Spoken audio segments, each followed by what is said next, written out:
ಕಾಳಿ ಅಂತ ಹೇಳಿದ್ರೆ ವಾಮಾಚಾರ ಅನ್ನೋದು ಸುಳ್ಳು.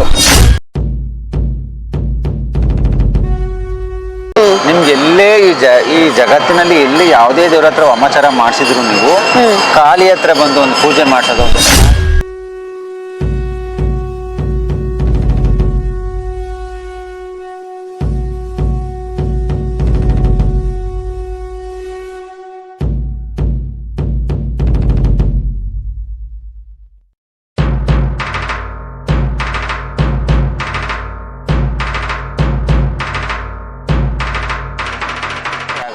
ನಮಸ್ಕಾರ ಮಾಡೋದು ಮಾಡಿದ್ರೆ ಖಂಡಿತ ನಿಮ್ಗೆ ಎಲ್ಲ ಏನು ನೀವು ವಾಮಾಚಾರ ಅಂತ ಅನ್ಕೊಂಡದೆಲ್ಲ ನಾಶ ಆಗ್ಬಿಡುತ್ತೆ.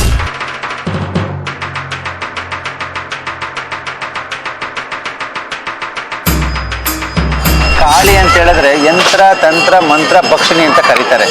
ಎಲ್ಲಾ ದೇವತೆಗಳು ಅದನ್ನ ಶುದ್ಧ ಮಾಡ್ಲಿಕ್ಕೆ ಪ್ರಯತ್ನ ಪಟ್ಟರೆ ಇವಳು ಎಲ್ಲವನ್ನ ನುಂಗು ಬಿಡ್ತಾಳೆ. ಭಕ್ತರ ಕಷ್ಟಗಳೆಲ್ಲವನ್ನ ನುಂಗ್ಬಿಡ್ತಾಳೆ.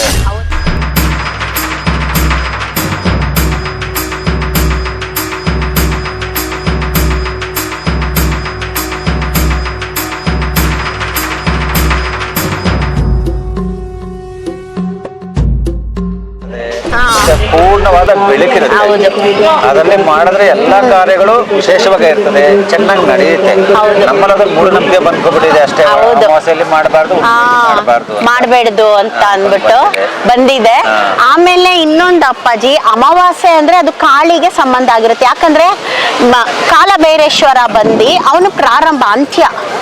ಇನ್ನ ಹುಣ್ಣಿಮೆ ಬಂದು ಲಕ್ಷ್ಮಿಗೆ ತುಂಬಾ ಶ್ರೇಷ್ಠ ಅಂತ ಹೇಳ್ತಾರಲ್ವಾ ಅಪ್ಪಾಜಿ. ಹುಣ್ಣಿಮೆ ಬಂದು ಪ್ರಾರಂಭ, ನಾರಾಯಣ ಲಕ್ಷ್ಮೀ ಪೂಜೆ ತುಂಬಾ ನಡೆಯುತ್ತೆ ಹುಣ್ಣಿಮೆಯಲ್ಲಿ. ಹಾಗಾಗಿ ಅಮಾವಾಸ್ಯೆ ಹುಣ್ಣಿಮೆ ಅಂದ್ರೆ ಅದು ತಲೆಯಿಂದ ತೆಗ್ದಾಕ್ಬಿಡಿ, ಕೆಟ್ಟದು ಅನ್ನೋದು.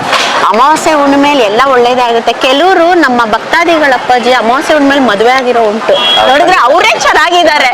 ಇನ್ನೊಂದು ಆಷಾಢದಲ್ಲಿ ಮದುವೆ ಆಗಿರೋರೇ ಚೆನ್ನಾಗಿದ್ದಾರೆ. ಕಾಳಿ ಅಂದ್ರೆ ವಾಮಾಚಾರ ಅಂತ ನಂಬ್ತಾರೆ ಅಪ್ಪಾಜಿ, ಅಂತವ್ರಿಗೆ ಏನ್ ಹೇಳ್ತೀರಾ? ಕಾಳಿ ಅಂತ ಹೇಳಿದ್ರೆ ವಾಮಾಚಾರ ಅನ್ನೋದು ಸುಳ್ಳು.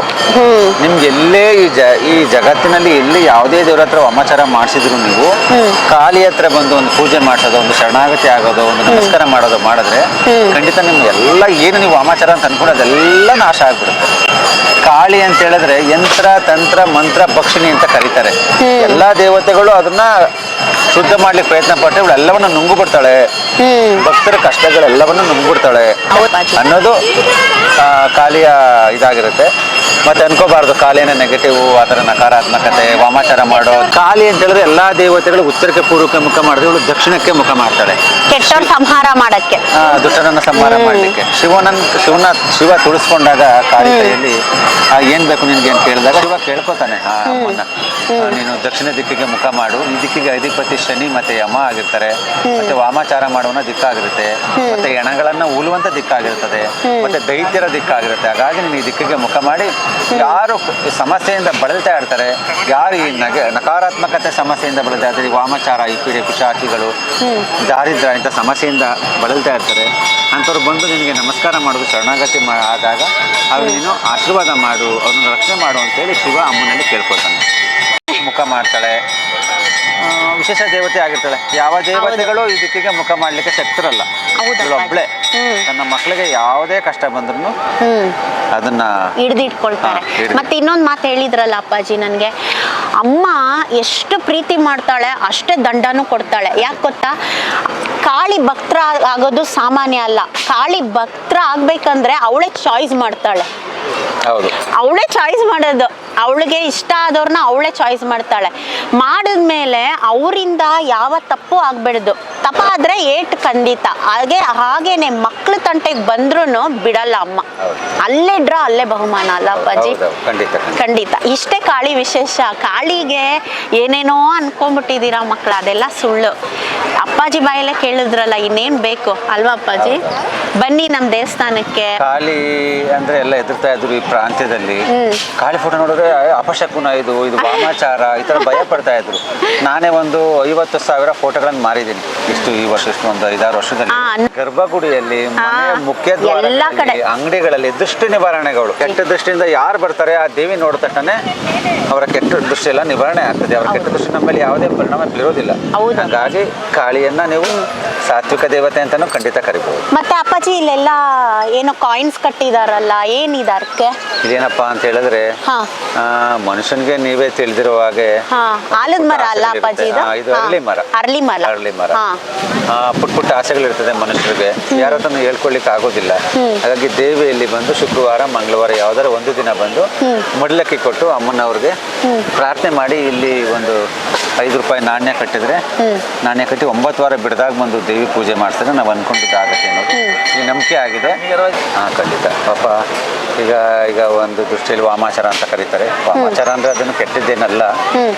ಈಗ ನಮ್ಮ ಮನೆಯಲ್ಲಿ ನಮ್ಮ ಮಕ್ಕಳು ಹೇಳಿದ ಮಾತು ಕೇಳಲ್ಲ, ಹೌದು. ನಮ್ಮ ಗಂಡಂದಿರಾಗ್ಲಿ ನಮ್ಮ ಹೆಂಡತಿರಾಗ್ಲಿ ಯಾರು ಹೇಳಿದ ಮಾತು ಕೇಳ್ತಾ ಇರಲ್ಲ, ಬೇರೆ ಕೆಟ್ಟ ಸವಾಸಗಳು ಮಾಡಿರ್ತಾರೆ, ಕುಡಿಯೋದು, ಏನೋ ಬೇರೆ ಬೇರೆ ಚಟಗಳು, ಈ ಜೂಜಾಡೋದು ಇವೆಲ್ಲ ಮಾಡ್ತಾ ಇರ್ತಾರೆ. ಆಮೇಲೆ ಅನವಶ್ಯಕವಾಗಿ ಅಕ್ಕಪಕ್ಕದವರು, ನಾವು ಒಂದು ಹಿಂದುಳಿದವರು ಬಡವರು ಈ ಥರ ಆದಾಗ ತುಂಬ ತೊಂದರೆಗಳನ್ನು ಮಾಡ್ತಾರೆ. ನೀವು ತಿಳಿದಿರುವ ಹಾಗೆ ಅವ್ರಿಗೆ ಎದುರುಗಡೆ ಅವ್ರನ್ನ ಫೇಸ್ ಮಾಡ್ಲಿಕ್ಕೆ ಆಗೋದಿಲ್ಲ, ಎದುರಿಸೋಕ್ಕಾಗೋದಿಲ್ಲ. ಆ ಟೈಮಲ್ಲಿ ಬಂದು ದೇವಿಯಲ್ಲಿ ನಮ್ಮಿಂಥ ಕಷ್ಟದ ತಾಯಿ ಪರಿಹಾರ ಮಾಡು, ಇಂಥ ಜನಗಳು ನಮ್ಗೆ ತೊಂದರೆ ಮಾಡ್ತಾ ಇದ್ದಾರೆ ಆ ಥರ ಬರೆದು ಕೊಡುವಂಥ ಕ್ರಮ ಏನಿದೆ ಚೀಟಿಲಿ ಬರೆದ್ಬಿಟ್ಟು ಇಡ್ತಾರೆ. ಅದು ಆಗಿದೆ. ಇದು ಕಾಯಿನ್ಸ್ ಬಂದ್ಬಿಟ್ಟು ಇಷ್ಟೇ ಹಾಕ್ಬೇಕಂತ ಏನಾದ್ರು ಇದೆಯಾ ಹೇಗೆ?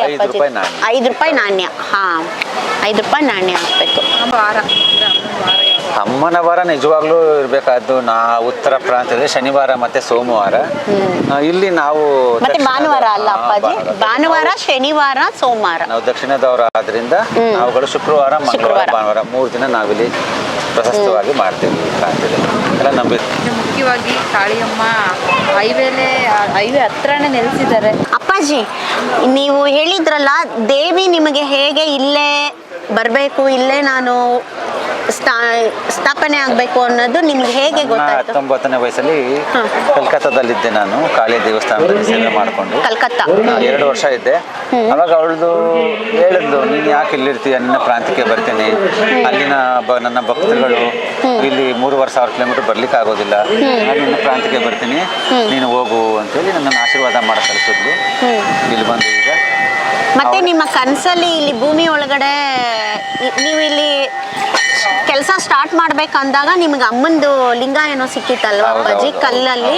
ಹಾ ಅದು ಯಾಕಂದ್ರೆ ಇದು 100-200 ವರ್ಷಗಳ ಹಿಂದೆ ಇದು ಒಂದು ಹಳ್ಳಿ ಆಗಿತ್ತು. ಯಾವುದೋ ಕಾಯಿಲೆ ಬಂದು ಎಲ್ಲ ಈಗ TM ಹೊಸರು ಅಂತ ಕರೀತಾರೆ, ತಿಟ್ಟ ಮೇಲೆ ಹೊಸ ಊರು ಅಂತ ಅರ್ಥ. ತಿಟ್ಟ ಮೇಲೆ ಹೊಸ ಊರು ಅಂತ ಹಿಂದೆ ಬರ್ತಿದ್ದಾಗ ಈಗ ಪ್ಲೇಗು ಕಾಲರ ಇವೆಲ್ಲ ಬಂದಾಗ ಜನಗಳು ಬಿಟ್ಟು ಮೇಲೆ ಇರುವಂಥ ಜಾಗಕ್ಕೆ ಹೋಗಿ ಸೇರ್ಕೊಂಡ್ರು ಅನ್ನೋದು ಇಲ್ಲಿ ಹಳ್ಳಿ ಜನ ಮಾತಾಡುವಂಥದ್ದು. ಅವಾಗ ಇಲ್ಲಿ ಶಕ್ತಿ ದೇವತೆ ಹಳೆಯದು ಬಿಟ್ಟು ಹೋಗಿದ್ರು, ಅದನ್ನ ದೇವಿ ನಮಗೆ ತೋರಿಸಿ ಅಲ್ಲೇನೆ ಈಗ ಕಾಳಿಯಮ್ಮನವನ್ನ ಪ್ರತಿಷ್ಠಾಪನೆ ಮಾಡಿದ್ದೀವಿ. ವಿಜೃಂಭಣೆಯಿಂದ ಬಂದವ್ರಿಗೆಲ್ಲ ಆಶೀರ್ವಾದ ಮಾಡ್ತಿದ್ದಾಳೆ. ಏನೇ ಕಷ್ಟ ಇದ್ದು ಬಂದರೂ ಖಂಡಿತ ಅವಳಿಗೆ ಎಷ್ಟು ಸಾಧ್ಯನೋ ಅಷ್ಟು ಒಳ್ಳೇದು ಮಾಡ್ತಾ ಇದ್ದಾಳೆ. ಮತ್ತು ಅವಳು ಹೇಳ್ತಾಳೆ, ನನ್ನ ಕೈಲಿ ನಿಮಗೆ ಒಳ್ಳೇದು ಮಾಡ್ಲಿಕ್ಕೆ ಆಗದೆ ಇದ್ರು, ನಿಮಗೆ ಯಾರು ಕೆಟ್ಟದ್ದು ಮಾಡೋದ್ರಿಂದ ನಾನು ರಕ್ಷಣೆ ಮಾಡ್ತೀನಿ, ನಿಮಗೆ ಕೆಟ್ಟದಾಗೋದ್ರಿಂದ ನಾನು ತಡಿತೀನಿ ಅಂತ ಹೇಳಿ ಅವಳ ಆಶ್ವಾಸನೆ ಆಗಿರುತ್ತೆ. ಈಗ ನಮಗೆ ಒರ್ಲಿಕ್ಕೆ ಸಾಧ್ಯ ಇಲ್ಲ ಅಂತ ಇಲ್ಲದೆಲ್ಲನೂ ನಾವು ಕೇಳ್ತೀವಿ.